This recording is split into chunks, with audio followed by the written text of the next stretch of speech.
সমঝোতার মাধ্যমে বিরোধী দলকে সহ নির্বাচন,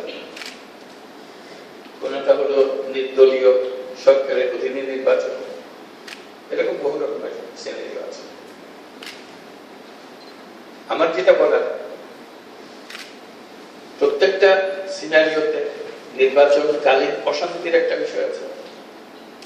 কোন সিনারিওতে নির্বাচনকালীন অশান্তি কম হবে বেশি হবে সেটার একটা পরিমাপ আছে। নির্বাচনকালীন অশান্তির চাইতে আমার কাছে যেটা বড় প্রশ্ন, নির্বাচন উত্তর অশান্তি অথবা শান্তির সম্ভাবনা কোনটা বেশি, সবাইকে চিন্তা করতে হবে।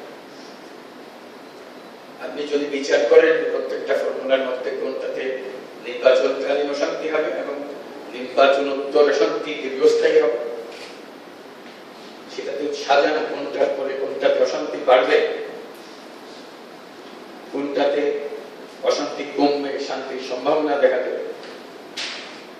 আমার কাছে, আমার বিচারে মনে হয়েছে, আপনাদের বিচার আপনারা করবেন, আমার বিচারে মনে হয়েছে নির্দলীয় তত্ত্বাবধায়ক সরকারের অধীনে নির্বাচন হলে সেটাতে অশান্তির পরিমাণ কমবে, শান্তির সম্ভাবনা বাড়বে।